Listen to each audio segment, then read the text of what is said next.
বন্ধুরা আসসালামু আলাইকুম। তো আজকে আপনাদের সকালবেলা ওল ভর্তা কিভাবে করে সেটা আপনাদের দেখানোর চেষ্টা করাবো। তো দেখতে পাচ্ছেন আমার মিসেস ওল ভর্তা করতেছে সকালবেলা। তো সেটা আপনাদের দেখানোর চেষ্টা করলাম। দেখুন কত সুন্দরভাবে সে ওল ভর্তা করতেছে। তো আসলে ভালো লাগার একটা দৃশ্য। গরম খুব হচ্ছে মনে হয়। দেখতে পাচ্ছেন যে ফ্যানে বাতাস দিচ্ছে যেন ঠান্ডা হয়। তো আপনাদের দেখালাম যে ওল ভাত থেকে নামে কিভাবে সানা করে, যেটা ভর্তা বলে দেন। কি গরম, প্রচন্ড গরম। তাই গরমের মধ্যে কিন্তু ওল সানা খেতে একটু বেশি ভালো লাগে। তাই আর কি। তো ওল সানা করতে কি কি লাগে দেখুন।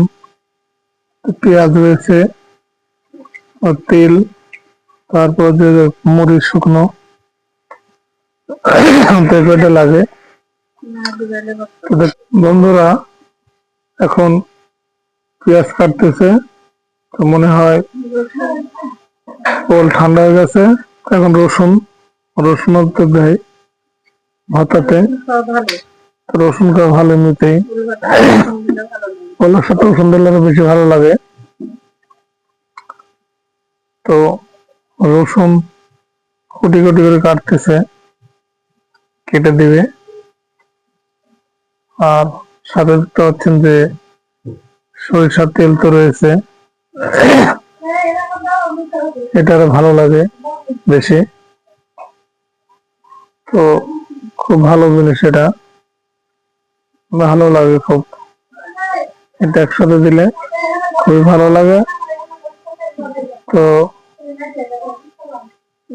আপনারা যারা ওল সানা হয়তো করেন না, এভাবে করবেন, বলে ভালো লাগবে। দেখুন ফ্যানের বাতাসে সুন্দরভাবে ওল জড়িয়ে গেল। ওলটা জোড়ালে সানা করতে একটু বেশি ভালো লাগে সানা।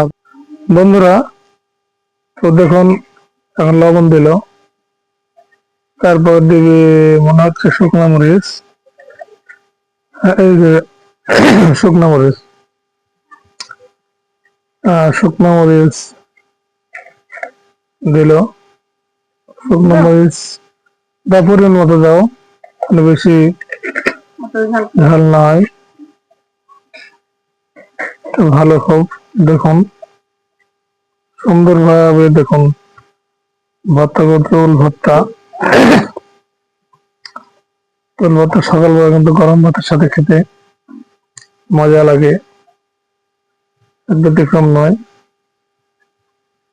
তো আপনারা খেতে পারবেন, সমস্যা নেই। সুন্দরভাবে মাখিয়ে নিচ্ছে সব সংমিশ্রণে, শুকনো মরিচ, পেঁয়াজ, রসুন। তারপরেও হালকা লবণ দিবে, লবণটা হালকা দিবে মনে হচ্ছে। তারপরে দেবে হচ্ছে আপনার সরষের তেল খাঁটি। তো দিয়ে এই উপকরণ দিয়ে কিন্তু ওল ভর্তার সানা এটা বলি আমরা।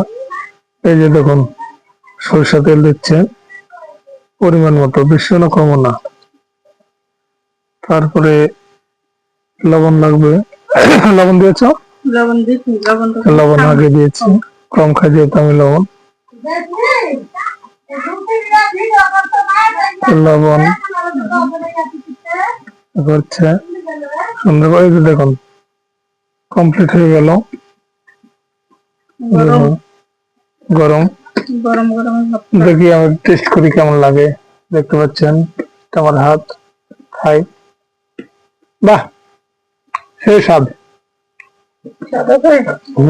সুন্দর। বাহ বাহ, লবণ লাগবে না? লবণ লাগবে না, একবার পরিমাণ মতো রেখে সেই সাথে এই যে দেখুন খাচ্ছি। বাহ, সেই স্বাদ। এই যে আমি খাচ্ছি দেখুন। স্বাদ। তো বন্ধুরা আজকে এই পর্যন্ত, আপনার ভালো থাকুন।